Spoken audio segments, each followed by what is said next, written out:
Hello and welcome back to my channel the science class. तो आपका topic चल रहा है सेल ऑर्गेनेल्स। तो सेल ऑर्गेनेल्स में आज हम पढ़ रहे हैं प्लास्टिड। ठीक है। तो प्लास्टिड क्या होता है? प्लास्टिड जैसे नाम से ही यहाँ पे पता चल रहा है कि प्लास्टिड मतलब प्लांट। ठीक है। तो ये सेल ऑर्गेनेल्स जो हैं वो प्लांट्स में पाए जाते हैं, केवल प्लांट सेल में पाए जाते हैं, एनिमल सेल में नहीं पाए जाते हैं। ठीक है। It is the largest cell organelles in the plant cell.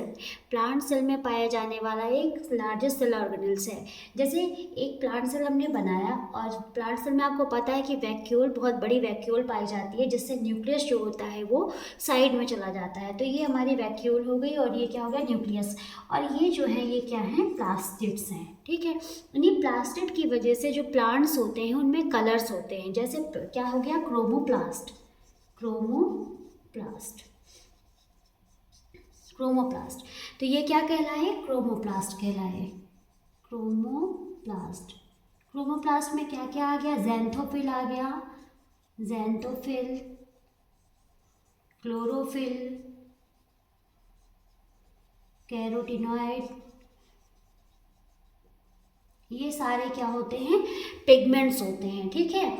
जो कि किस में आते हैं? क्रोमोप्लास्ट के अंदर आने वाले क्लोरोफिल, क्रोमोप्लास्ट में जो क्लोरोफिल आता है ये, और ज़ैंथोफिल और कैरोटिनॉइड्स, ये सारे क्या होते हैं? पिगमेंट्स होते हैं जो कि प्लांट्स या लीव्स को कलर देते हैं। तो इनका काम क्या होता है? कलर देना। और बहुत ही महत्वपूर्ण काम क्या होता है? जैसे फोटोसिंथेसिस के थ्रू क्या बनाते हैं प्लांट्स? अपना फूड बनाते हैं। तो ये हो गए प्लास्टिड। अब बात करते हैं जो प्लास्टिड होते हैं या क्रोमोप्लास्ट जो होते हैं वो कितने टाइप के होते हैं। तो हम क्रोमोप्लास्ट के टाइप्स की बात करेंगे अब।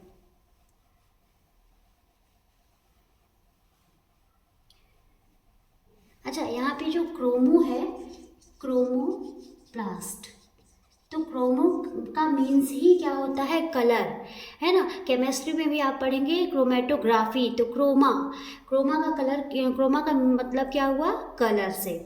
ठीक है। तो टाइप्स ऑफ प्लास्टिड में क्या क्या आया?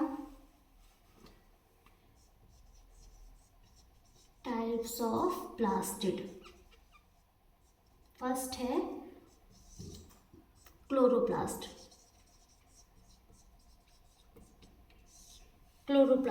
क्लोरोप्लास्ट में पिगमेंट कौन सा पाया जाता है? क्लोरोफिल, जो कि लीव्स को ग्रीन कलर देता है और जो नई स्टेम्स होती हैं उनको ग्रीन कलर देने के लिए क्या होता है? रिस्पॉन्सिबल होता है। ठीक है। तो क्लोरोप्लास्ट में कौन सा पिगमेंट पाया जा रहा है? क्लोरोफिल और कैरोटिनॉइड्स पिगमेंट भी पाया जा रहा है। ठीक। जो क्या करते हैं? सनलाइट को ट्रैप करते हैं और फोटोसिंथेसिस के थ्रू अपना फूड बनाते हैं। जैसे ये हो गया आपका क्लोरोप्लास्ट की, ये क्या होगी? स्ट्रक्चर हो गई। अब इसमें देखिए ये कैसे जाते हैं क्लोरोप्लास्ट? ये सेल हो गया। ठीक। और ये हो गई एक सिक्के की या कॉइन्स की गड्डी की तरह। ये इसमें क्या होते हैं? पड़े हुए होते हैं। क्लोरोप्लास्ट जो होते हैं वो सिक्के की एक गड्डी की तरह अंदर पड़े हुए होते हैं, क्लोरोफिल। तो इसका जो पहला होता है ये, इसको हम क्या बोलते हैं? थैलाकॉइड।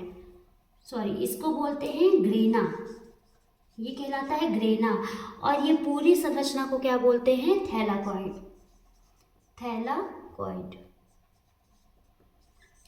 और यहाँ पे जो जेली जैसी लिक्विड पाया जाता है इसको हम बोलते हैं स्ट्रोमा। स्ट्रोमा। ठीक है।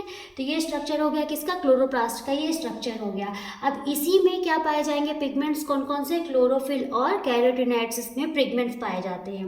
तो ये हो गया आपका क्लोरोप्लास्ट का स्ट्रक्चर। तो इसमें जो क्लोरोफिल पिगमेंट्स पाए जाएंगे वो क्या करेंगे? सनलाइट को ट्रैप करेंगे, कार्बन डाइऑक्साइड को और वाटर लेकर के क्या करेंगे? फोटोसिंथेसिस करेंगे और बनाएंगे अपना फूड बनाएंगे। फूड जैसे ग्लूकोज हो गया जो हमारे लिए भी ज़रूरी है और प्लांट्स अपनी ग्रोथ के लिए फोटोसिंथेसिस के थ्रू फूड बनाते हैं।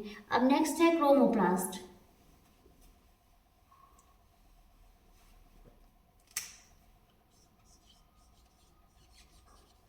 क्रोमोप्लास्ट ये क्या है? कलर्ड प्लास्टिड है। कलर्ड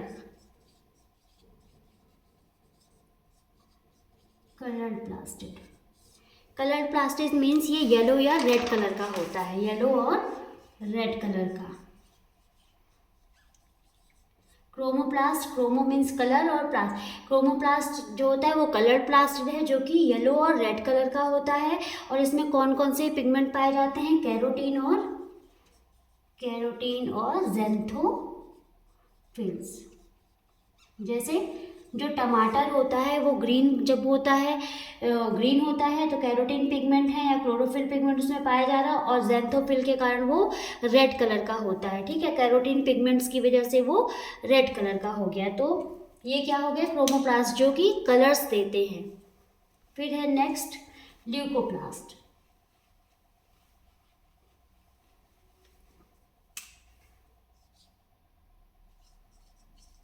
ल्यूकोप्लास्ट मीन्स कलरलेस, जो कलरलेस होते हैं, इनमें कोई भी कलर नहीं होता, ये केवल स्टोर का काम करते हैं। ठीक है, जो भी फूड बनते हैं उनको स्टोर करने का काम करते हैं। कौन? ल्यूकोप्लास्ट। ये कलरलेस होते हैं, इनकी साइज़ जो होती है, शेप जो होती हैं वो स्टोरेज के हिसाब से छोटी या बड़ी हो सकती हैं। ये न्यूट्रिएंट्स को स्टोर करने का काम करते हैं। ये भी क्या कितने टाइप्स के होते हैं? 3 टाइप्स के होते हैं। फर्स्ट हो गया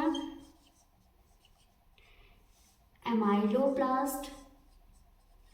एमाइलोप्लास्ट, एमाइलेज एक एंजाइम होता है। ठीक है, तो एमाइलोप्लास्ट ये किसका स्टोर करता है? शुगर का, है ना, शुगर का स्टोर करता है, शुगर स्टोर करता है। ठीक है, जैसे एग्जाम्पल में क्या हो गया? पोटैटो, पोटैटो हो गया। ठीक है, सेकेंड है इलायोप्लास्ट। इलायोप्लास्ट ये क्या करते हैं? ऑयल्स और फैट को स्टोर करते हैं। स्टोर किसको करते हैं? ऑयल और फैट को।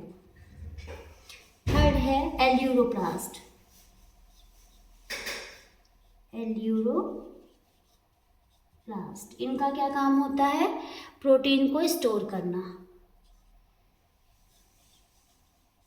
प्रोटीन स्टोर करते हैं। ठीक है, तो ल्यूकोप्लास्ट कितने टाइप के हो गए? 3 टाइप्स के हो गए। एमाइलोप्लास्ट जो कि शुगर स्टोर करता है, फिर एलायोप्लास्ट जो कि ऑयल स्टोर करता है, और एल्यूरोप्लास्ट जो कि प्रोटीन को स्टोर करता है। ठीक, अब ऐसे ही इनके फंक्शन हो जाएंगे। जो भी हमने इनके बारे में बात करी वही इनके फंक्शन हैं। जैसे जो क्रोमोप्लास्ट है, क्रोमोप्लास्ट में क्या है? ज़ैंथोफिल है और कैरोटीन पिगमेंट पाए जा रहे हैं। तो उनकी वजह से क्या होता है? जो फ्लावर्स होते हैं उनके कलर, सुंदर सुंदर कलर्स आते हैं उनमें, जैसे रेड, येलो या पिंक, है ना। तो जो क्रोमोप्लास्ट होते हैं वो क्या करते हैं? कलर देते हैं। कलर की वजह से जो इंसेक्ट होते हैं उनसे अट्रैक्ट होते हैं। मतलब इनकी जो क्लोरोप्लास्ट होते हैं, जो प्लास्टिड होते हैं, इनकी वजह से प्लांट्स में पॉलिनेशन की प्रोसेस होती है। फिर सेकेंड है फोटोसिंथेसिस। फोटोसिंथेसिस भी एक केमिकल प्रोसेस है जो कि प्लांट्स में होती है। किसकी वजह से? ग्रीन लीव्स की वजह से। और वो ग्रीन लीव्स किसकी वजह से आती हैं? क्लोरोफिल पिगमेंट की वजह से, जो किस में पाए जाते हैं? क्लोरोप्लास्ट में पाए जाते हैं। ठीक, तो ये हो गए इनके फंक्शन। नेक्स्ट ऑर्गेनेल्स हम पढ़ेंगे राइबोसोम।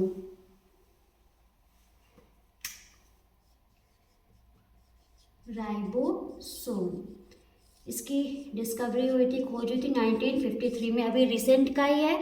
जॉर्ज पैलाडे ने इनकी खोज की थी। बहुत ही इम्पोर्टेंट नहीं है, ये एक छोटा सा टॉपिक है। जबकि और जो माइटोकॉन्ड्रिया आएंगे ये बहुत इंपॉर्टेंट टॉपिक रहेंगे जिनको बहुत अच्छे से पढ़ने की ज़रूरत है। राइबोसोम का क्या काम है? भी हमने पढ़ा था, ये प्रोटीन सिंथेसिस का काम करते हैं। ठीक, इनकी ये प्रोटीन सिंथेसिस का काम करते हैं। ये 2 यूनिट में पाए जाते हैं। इनकी संरचना कैसी होती है? स्ट्रक्चर कैसा होता है? एक बड़ा होता है, जैसे एक पोर्शन बड़ा होता है और एक पोर्शन छोटा होता है, और ये प्रोटीन सिंथेसिस का काम करते हैं। बस इसको इतना ही जानना जरूरी है अभी कि राइबोसोम क्या होते हैं। प्रोटीन सिंथेसिस का काम करते हैं। ये ग्रेन्यूल्स स्ट्रक्चर में पाए जाते हैं। जैसे अभी हमने पढ़ा था आर्म एंडोप्लाज्मिक रेटिकुलम में ये ग्रेन्यूल्स स्ट्रक्चर्स में पाए जा रहे थे, वो राइबोसोम ही थे। ठीक है, तो ये हो गया राइबोसोम। नेक्स्ट है आपका माइटोकॉन्ड्रिया।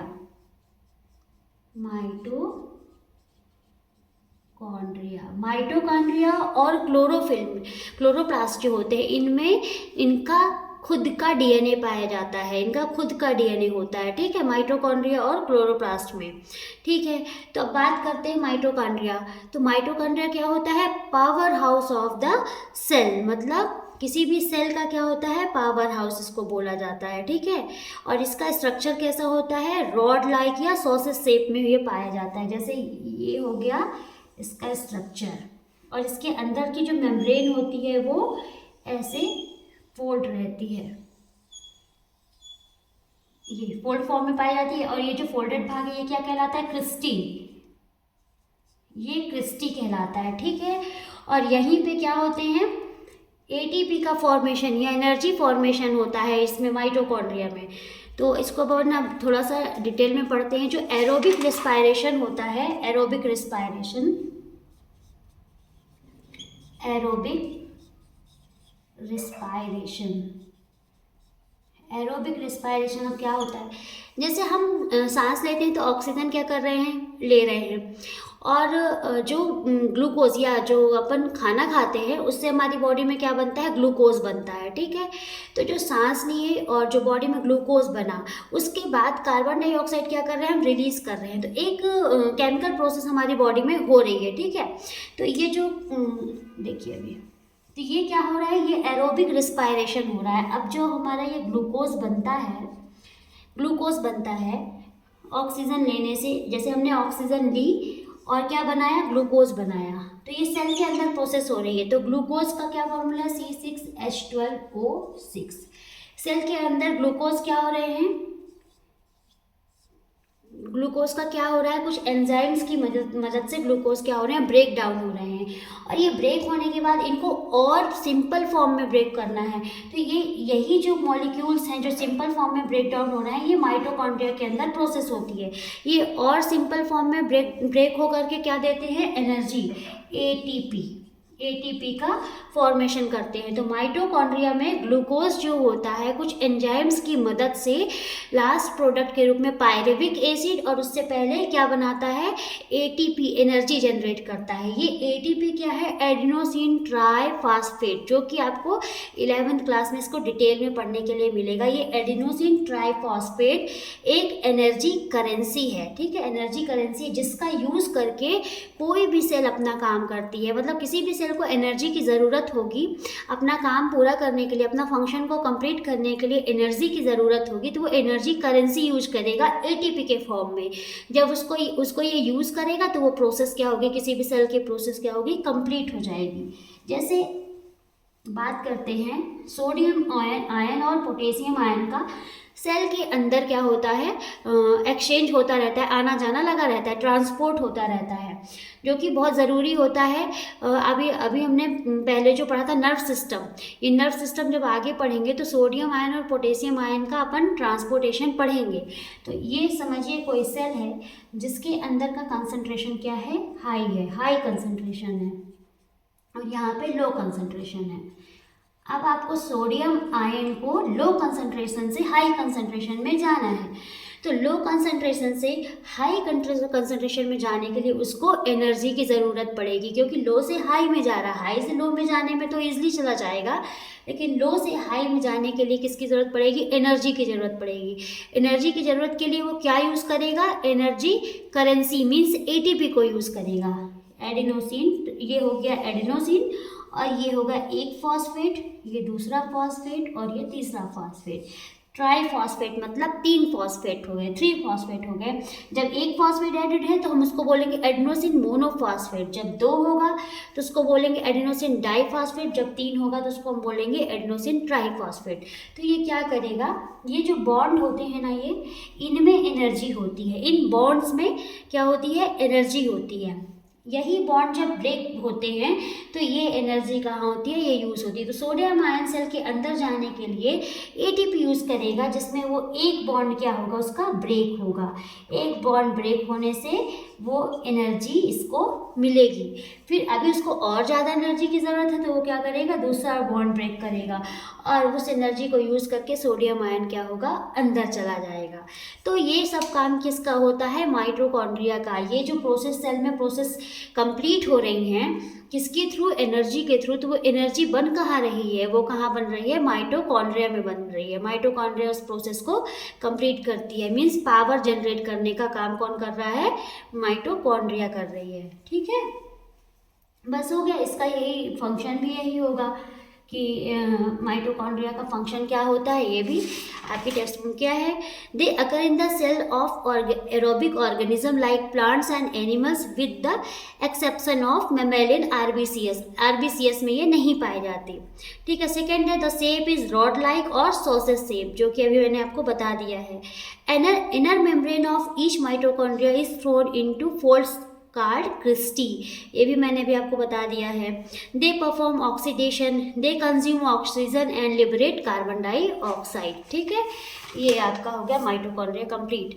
अब आता है नेक्स्ट ऑर्गेनल्स क्या है, सेंट्रोसोम। सेंट्रोसोम, सेंट्रोसोम, सेंट्रोसोम क्या होते हैं, ये केवल एनिमल सेल में पाए जाते हैं और इसका काम क्या है, सेल डिवीज़न का। सेंट्रोसोम केवल एनिमल सेल में पाए जाते हैं और ये सेल डिवीज़न का काम करते हैं, ठीक। सेल डिवीज़न कैसे, जो सेल होती हैं, पुरानी सेल जो होती हैं वो हमेशा क्या होती हैं, डेड होती हैं और नई सेल बनती जाती हैं। इवन ये हर दिन मतलब एवरी डे ये क्या होती हैं, जो हमारी स्किन की भी जो सेल्स होती हैं ना, वो डेड होती हैं और नई सेल बनती जाती हैं। तो ये प्रोसेस हमेशा चलती रहती है। तो होता क्या है, जैसे ह्यूमन बींग्स में क्रोमोसोम्स की संख्या कितनी है, 46 है। तो जब कोई भी सेल डिवीज़न होता है तो जो नई सेल बनती हैं उनमें भी सेम क्रोमोसोम क्या होने चाहिए, जाने चाहिए। 46 इसमें है तो उसमें भी 46 जाएगा, इसमें भी 46 जाएगा। तो ये सेल डिवीज़न में सेंट्रोसोम ही हेल्प करता है। सेंट्रोसोम्स में पाए जाते हैं सेंट्रियोल्स, ठीक है, जिनका स्ट्रक्चर कैसा होता है, ऐसा सिगरेट की तरह पैरेलल, एक ऐसा और एक ऐसा होता है, ये सेंट्रियोल कहलाते हैं, ठीक। और जो माइक्रोट्यूब्यूल्स होते हैं, इनमें माइक्रोट्यूब्यूल्स होते हैं जो कि एक धागे जैसी संरचना होती है, जो जो सेंट्रियोल्स होते हैं उनसे अटैच रहती है। अभी मैं स्ट्रक्चर में बताती हूँ। जैसे ये हो गई आपकी एक सेल हो गई और ये हो गए आपके क्रोमोसोम हो गए, ठीक है। इनमें कोई सेल मेम्ब्रेन नहीं होती है, इनके आउटर में कोई भी सेल मेम्ब्रेन नहीं होती। और ये जो सेंट्रियोल्स होते हैं वो सेल के पोल में पाए जाते हैं, यहाँ पाए जाते हैं, ठीक। अब ये क्या होगा, ये डिवाइड होकर के दो सेल और बनाएगी,